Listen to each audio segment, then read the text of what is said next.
So the washing machine project is here in Lebanon, in the Bekaa Valley.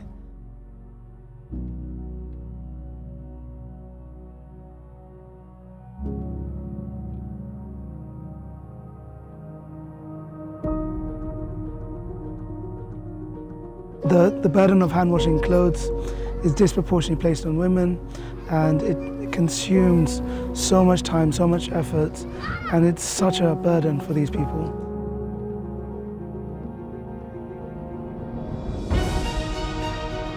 We are distributing our water-saving and time-saving manual washing machines to large female-led families who have no access to electric washing machines.